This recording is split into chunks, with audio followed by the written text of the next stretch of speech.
Hello, this is Adil bringing you a review, intermarket analysis review of the FTSE 100 for end of day analysis, Tuesday the 11th of November 2014. Okay, so basically, as you can remember from my last video, I went short from the 6612 level. I got an average of around 6615, my stop loss was 6645, and the trade did not transpire to the downside. Why did that not occur? Well, there's several reasons, of which I'll go through and explain. I then the market subsequently did fall thereafter.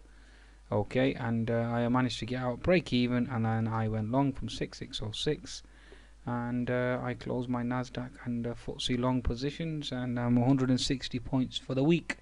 So far so good this week with 160. It's certainly not an easy trading environment at the moment, especially with markets making new highs every day, and it certainly seems to be helping the buy the dippers as opposed to those that prefer to go long and short. Okay, so certainly is a tough market short at present, mainly due to the light volume due to the Veterans Day holiday, and that's one of the reasons why I actually switched my bias to the long side. Okay, anyway, either way, it's certainly tough out there.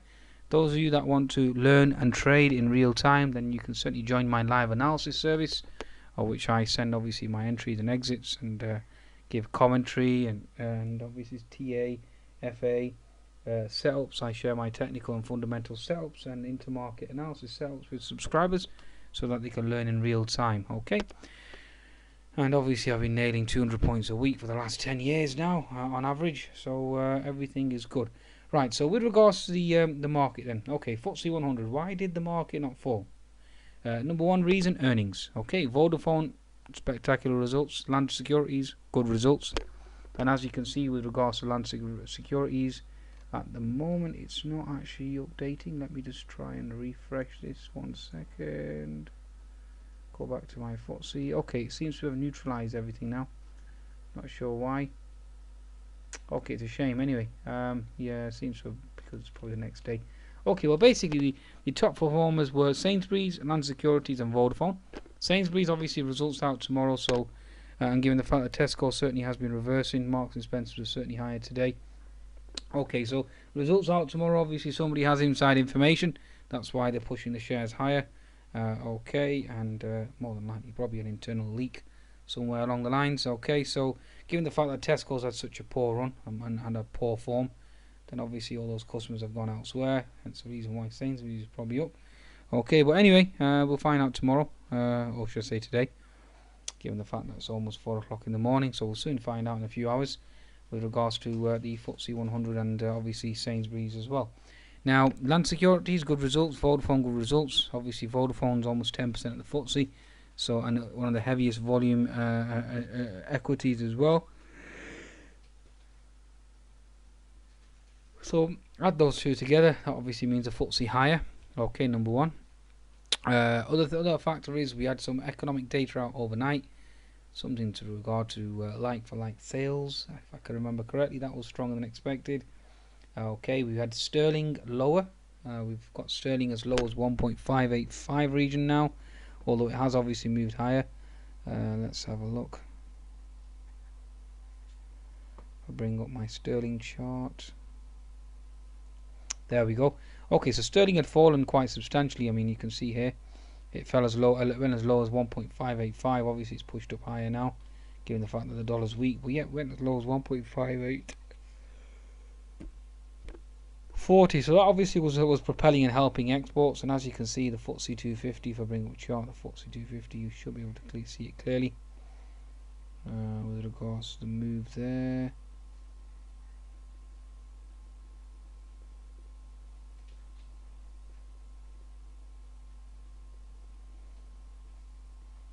Okay, so as you can see here, FTSE 250 helping.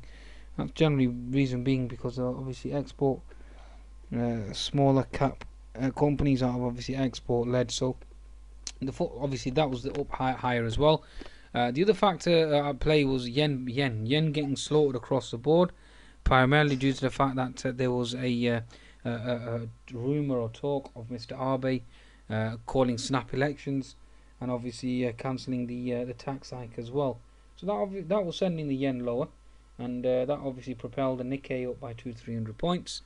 which in turn obviously helped the FTSE certainly get off to a flying start, adding obviously with stronger earnings.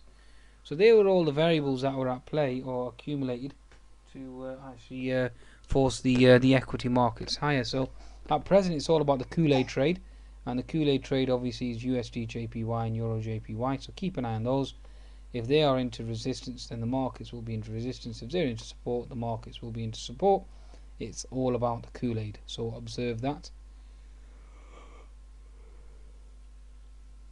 Okay, so now that we know that the markets are obviously went higher, or why they moved higher, also add in the fact that we've got Veterans Day holiday, and that generally puts volume on the lighter side, therefore markets generally tend to float higher on light volume. So they're all the factors at play. Now let's break the market down from a technical perspective now that we know the fundamentals. Okay, so the inverted head and shoulders certainly seems to be going strong. The fib 75% resistance is at 6675 and the 200 MA is at 6685. Everything will be dependent upon the sales tax. Okay, now there's been a lot of news out in the last, I'd say, 2 to 3 hours. First of all, obviously this morning we've, or should I say tomorrow now, yesterday morning, we basically had the rumour that the sales tax would be delayed, and there will be a snap election, which in turn causes the yen to fall, and obviously the carry trade reignites, and the USD JPY, Euro JPY fly higher, which in turn sends the Aussie JPY and NZD JPY higher, which in turn sends Aussie and Kiwi higher, which in turn sends commodities higher, which in turn sends global commodities higher, which in turn sends the global markets higher. That's just the way in which everything works, okay? Everything is correlated to the USD JPY and Euro JPY because they are the risk barometers, or the key risk barometers in this market at present, okay? Okay, so that's basically what we're expecting, okay? Now, if there has been a denial by sugar, okay, with regards to a snap election being called, okay, which in turn caused the yen pairs to reverse and the Nikkei to reverse, but subsequently there has been another announcement. GG Press, LDB and Comia meet to discuss possible elections. So there seems to be a lot of back and forth and a lot of denials, so we'll see how the Asian markets react. Now let's just have a look what's happening. It's currently 4:15 in the morning, so let's just see what's happening in Asia overnight. Hang Seng still remains positive just about, up by 0.06%. Shanghai certainly remains positive, up by 4.6 points by 0.2%. And the Nikkei overnight at the moment is currently still up 0.88% by 150 points. So still relatively bullish, okay, but certainly off the highs. As you can see, the high was 17375. Now we're currently in the 17275 region. So down 100 points from the high, so that certainly seems to be noted or taken note of. And again, like I said, watch USD JPY, Euro JPY for the actual direction in the marketplace. Okay, very, very important. Okay, so that's where we stand. So FTSE 100 into the 61 to 75% resistance zone. So as you can see there, certainly watch out for any potential reversal or resistance in that zone. Now we do have a previous obviously support equals resistance here. Okay, that's basically what we're looking at this very moment in time, and that remains key. So 60 to 75% resistance. Again, there's nothing stopping this if USD JPY, Euro JPY continue their onslaught, given the fact that Dow has broken the 17,600 level and everything seems to be hunky-dory on the upside, given the fact that the 200 MA is probably more than likely the next resistance and 6725 is the next resistance. Again, I'll have to see exactly how Vodafone reacts tomorrow. Land Securities. But my primary concern will be with oil with regards to the FTSE, because obviously the correlation, a strong correlation there. This is what day trader is, folks. We just have to react to the variables that are thrown at us. Okay, I mean, I can't sit here and give you a plan with regards to what's going to happen tomorrow. Variables are constantly changing, so you change with the variables. Okay, now let's take an example of yesterday's trade. I mean, last night oil price dropped by $3 a barrel from $80 to $77. Copper was down, gold was down, Aussie, Kiwi obviously feeling the pinch. and therefore risk off, such as CHF rally was expected to move higher, yen is supposed to move higher, dollar move higher, therefore risk off for the FTSE 100. It was risk off until Vodafone earnings and Land Securities earnings hit, and given the fact that the Nikkei was higher, everything pushed higher based on that information. So the variables change, so you change. Okay, never be stubborn, be very flexible, and if you want to be a successful trader.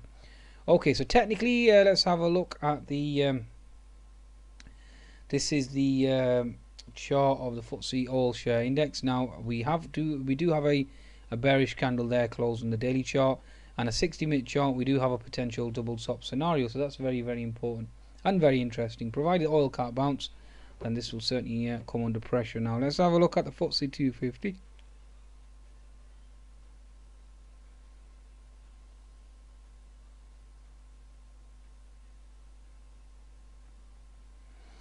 Okay, so FTSE 250 seems to have a potential topping tail on the daily chart, and we are coming into that key diagonal trendline resistance, so that's going to be very, very interesting. 60-minute chart, as you can see, potential topping tail there, so certainly exhaustion, and the 10-minute chart, lower highs. Okay, we do have an unfilled gap below which we need to close, so certainly indicating is resistance and exhaustion on the 10-minute and the 60-minute chart of the FTSE 100.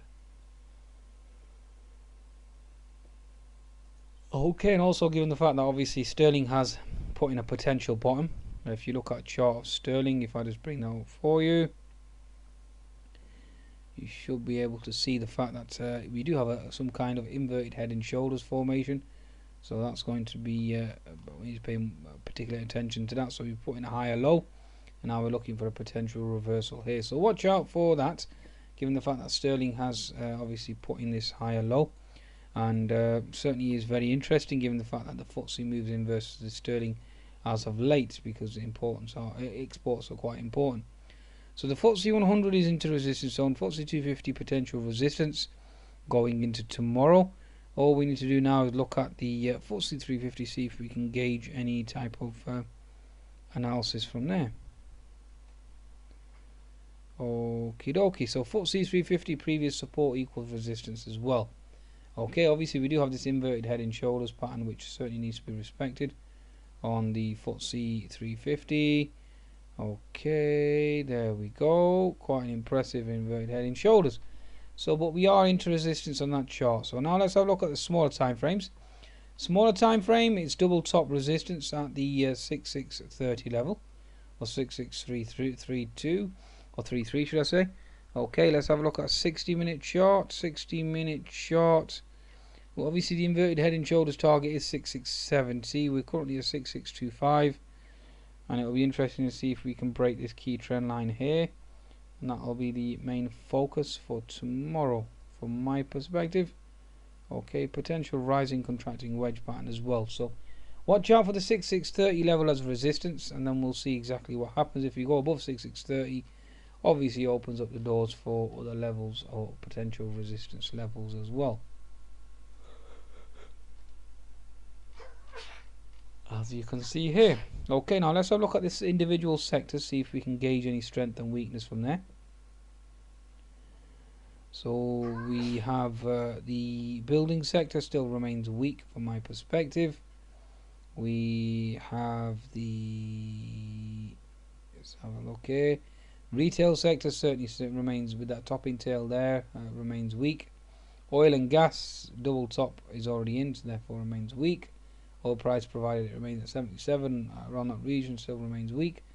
The banking sector seems to have put in a resistance zone as well, and the farmers are again obviously potential resistance given the fact that we've had a double top intraday, and certainly the market wants to move lower. So overall not looking good. Certainly looking for the bearish side given the fact that we want to fill gap there. So potentially a move lower is on the cards going into tomorrow. Obviously what we need now is some weaker earnings news, any type of bearish event, any Shanghai Hang Seng, or if they were obviously to close negative overnight, then that doesn't bode well at all. Now the Nikkei certainly is up by 270 points, so certainly bullish for now, but we'll see exactly where that closes. Hang Seng up by 15 and the Shanghai up by, well that's actually negative 7 now, sorry, minus 0.3%.